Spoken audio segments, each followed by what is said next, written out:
আপনি যদি হয়ে থাকেন একজন অ্যান্ড্রয়েড ইউজার তাহলে ফটো কন্টেস্ট অ্যাপ আপনার জন্য নিয়ে এসেছে একটি দারুণ সুযোগ, যেখানে আপনি প্রতিযোগিতায় অংশগ্রহণ করে জিতে নিতে পারেন আকর্ষণীয় পুরস্কার। প্লে স্টোর থেকে এখনই ডাউনলোড করুন photo contest app. Hello Android developer, welcome to developer Nirob YouTube channel. So আপনাদেরকে দেখাচ্ছি আমি কি করে আপনারা খুব সহজে একটি লাইভ টিভি অ্যাপ্লিকেশন তৈরি করবেন। সো আমি অলরেডি দুটো ভিডিও পাবলিশ করে ফেলছি। সো আপনারা যদি সেই ভিডিও মিস করে যান আমার প্লেলিস্ট চেক করে দেখে নেবেন। আমি অলরেডি আপনাদেরকে এই কি করে লাইভ টিভি অ্যাপ্লিকেশন তৈরি করবেন এর উপরে অনেক কিছু বলে ফেলছি। সো আজকে আমরা দেখব যে কি করে আমরা হচ্ছে যে ফ্র্যাগমেন্ট অ্যাপ্লাই করব এবং সেই ফ্র্যাগমেন্টকে কিভাবে আমাদের ফায়ারবেস ড্রাইভারের সাথে কানেক্ট করব। টিউটোরিয়াল শুরু করার আগে আপনাদের কাছে ছোট্ট একটি অনুরোধ, ডিসক্রিপশন বক্সে হচ্ছে যে আমার একটি অ্যাপের লিঙ্ক দেওয়া আছে, ফটো কন্টেস্ট অ্যাপ। আপনারা চাইলে সেই ফটো কন্টেস্ট অ্যাপ্লিকেশনটি ইনস্টল করে ফটো কন্টেস্টে অংশগ্রহণ করতে পারেন।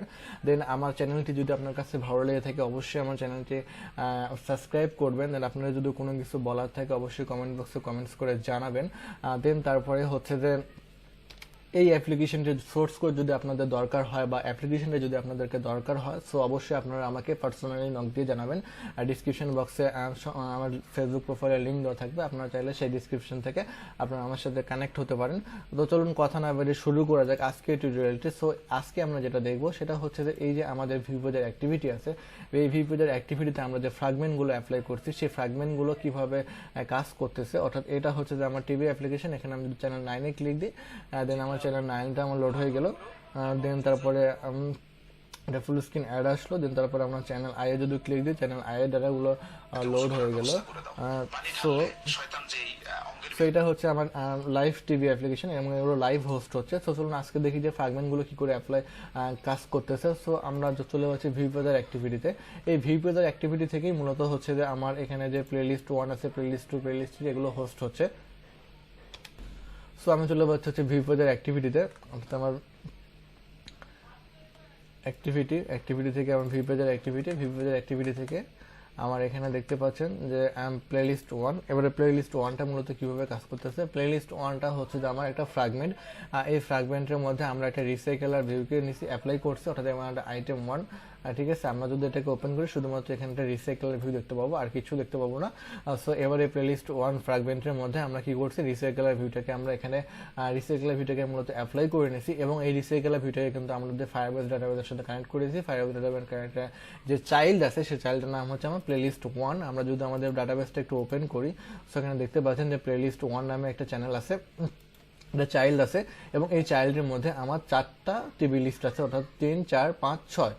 সো আমি যদি এখন আমার অ্যাপ্লিকেশনটি ওপেন করি, অ্যাপ্লিকেশনটি ওপেন করলে দেখতে পাবো যে প্লেলিস্ট 1 যেটা, প্লেলিস্ট 1-এ কিন্তু আমার 4টা টিভি চ্যানেল আছে। আপনি চাইলে কিন্তু এখান থেকে ডাইনামিক্যালি একের অধিক বা 10, 20, 30, 40 যত ইচ্ছা টিভি চ্যানেল এখানে কিন্তু অ্যাড করতে পারেন। সো এটা কোনো প্রবলেম নাই। দেন তাহলে আমাদের এখানে রিসাইকেলার ভিউটা যখন অ্যাপ্লাই হয়ে গেল দেন তখন আমরা কি করতেছি, এই রিসাইকেলার ভিউটাকে আমাদের ফায়ারবেস ডেটাবেসের সাথে কানেক্ট করতেছি। কিভাবে কানেক্ট করতেছি সেটা হচ্ছে যে এই এম নিউজ দিয়ে, অর্থাৎ আমি এটা ভ্যারিয়েবল ডিক্লেয়ার করছি। আপনারা চাইলে ইচ্ছা মতো নিতে পারেন, নাম নিতে পারেন, ভ্যারিয়েবলের নাম নিতে পারেন। সেই প্লেলিস্ট 1টাকে আমরা চাইল্ডটাকে রিসিভ করলাম। রিসিভ করার পর আমরা যেটা করতেছি সেটা হচ্ছে যে এই রিসাইকেলার ভিউটাকে আমরা ফাইনালি অ্যাপ্লাই করতেছি আমরা কিন্তু অন স্টার্ট মেথডে। অর্থাৎ অন স্টার্ট মেথডটা এখানে যে কাজটা করতেছে সেটা হচ্ছে যে আমাদের প্লেলিস্ট 1 যেটা যে রিসাইকেলার ভিউটা আছে সেই ভিউটাকে কিন্তু আমাদের ফায়ারবেসের সাথে কানেক্ট করে ডাটাগুলোকে রিসিভ করে দেন আবার আমাদের অ্যাপ্লিকেশনের মধ্যে কিন্তু শো করিয়ে দিচ্ছে। সো এই অন স্টার্ট মেথডটা যেভাবে কাজ করতেছে সেটা হচ্ছে যে আমাদের এখানে একটা লাইব্রেরি আছে, সেটা হচ্ছে ফায়ারবেস রিসাইকেলার অপশন নামে একটা লাইব্রেরি আছে। আমি ডিপেন্ডেন্সিতে গেলে এই লাইব্রেরিটা দেখতে পাবো। আমি যদি ডিপেন্ডেন্সিতে যাই তো এখানে কিন্তু একটা লাইব্রেরি দেখতে পাবো। সো এখানে লাইব্রেরিটা মূলত এটা হচ্ছে রিসাইকেলার ভিউ লাইব্রেরি। দেন তারপরে হচ্ছে যে ওই লাইব্রেরিটা হচ্ছে যে আমাদের এই যে ফায়ারবেস আমার ইউআই ডেটাবেস, এই ইউআই ডেটাবেসের লাইব্রেরির মাধ্যম দিয়ে কিন্তু মূলত আমরা হচ্ছে যে এই ফায়ারবেস রিসাইকেলার অ্যাপ্লিকেশনকে সেট করতেছি। সো এটা মূলত আমরা নর্মালি যেভাবে আর কি আমাদের রিসাইকেলার ভিউটাকে অ্যাপ্লাই করি এবং সেই অ্যাপ্লাই করার জন্য আমাদের যে অ্যাডাপ্টার ক্লাসের প্রয়োজন হয় সেই অ্যাডাপ্টার ক্লাসটা মূলত হচ্ছে যে এইটা। আমরা চাইলে কিন্তু এর বাইরে গিয়ে আলাদাভাবে একটা অ্যাডাপ্টার ক্লাস ক্রিয়েট করে কিন্তু কাজটা করতে পারতাম, কিন্তু হচ্ছে যে আমরা এখানে এই একটা অ্যাক্টিভিটির মধ্যে অর্থাৎ একটা ফ্র্যাগমেন্টের মধ্যে কিন্তু আমাদের এই অ্যাডাপ্টারটা কিন্তু আমরা অ্যাপ্লাই করে ফেলছি এবং সেই অ্যাপ্লাইটাকে আমরা কিন্তু এখানে ভিউ হোল্ডারের মধ্যে কিন্তু আমরা ভিউ হোল্ডারের মধ্যে কিন্তু আমরা সেই ডাটাগুলোকে সেট করে দিচ্ছি, যার কারণে কিন্তু আমাদের আউটপুটটা ঠিক এরকম আসতেছে। এখানে দেখতে পাচ্ছেন এটা পিকাসোর মাধ্যম দিয়ে কিন্তু আমরা এখানে ইমেজটা কিন্তু আমাদের যে ইমেজটা আছে অর্থাৎ মূলত এই ইমেজটা চ্যানেল 9 চ্যানেল আইডিবিসি নিউজ এগুলো হচ্ছে যে ইমেজ, এই ইমেজটাকে কিন্তু আমরা এই পিকাসোর মাধ্যম দিয়ে সেট করেছি। দেন তারপরে এখন যে কাজটা করতেছি সেটা হচ্ছে যে আমাদের অন ক্লিক অর্থাৎ রিসাইকেলার আইটেম যখন অন ক্লিক হচ্ছে, চ্যানেল 9 যখন ক্লিক হচ্ছে তখন সে আরেকটা অ্যাক্টিভিটিতে যাচ্ছে। আর দেন সেই কাজটুকু হচ্ছে মূলত হচ্ছে যে আমার এই অন ক্লিকের মধ্যে দিয়ে অর্থাৎ আমাদের যে লেআউটটা আছে সেই লেআউটটাকে আমরা অন ক্লিক লিসেনারের মাধ্যমে যুক্ত করে দিছি। সো এই লেআউটের মাধ্যম দিয়ে কিন্তু অন ক্লিক লিসেনারটা মূলত কাজ করতেছে।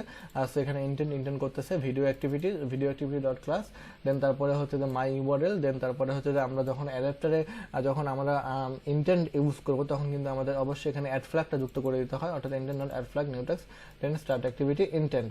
দেন তারপরে আমাদের এটা হচ্ছে যে অন ক্রিয়েট ভিউ হোল্ডার, এই ভিউ হোল্ডারের মাধ্যম দিয়ে কিন্তু আমাদের যে ভিউটা আছে অর্থাৎ আমাদের রিসাইকেলার ভিউয়ের যে ভিউটা আমাদের কিন্তু এটা মূলত ভিউটা, এই ভিউটার মাধ্যম দিয়ে কিন্তু আমাদের এই অর্থাৎ আমাদের রিসাইকেলার ভিউটা দেখতে কেমন হবে সেটা কিন্তু আমাদের ভিউয়ের মধ্যে কিন্তু আমরা ডিসিশনটা নিয়ে থাকি।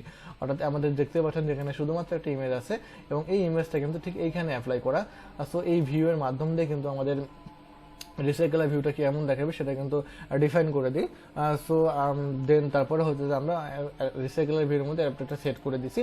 সো এই ছিল আজকের ভিডিওটি। সো নেক্সট ভিডিওতে আপনাদেরকে আমরা প্লেলিস্ট 3 এবং প্লেলিস্ট 2 সম্পর্কে আলোচনা করব। দেন তারপরে আমরা অ্যাড নেটওয়ার্ক সম্পর্কে আলোচনা করবো এবং অ্যাড কি করে ইমপ্লিমেন্ট করা হয়েছে।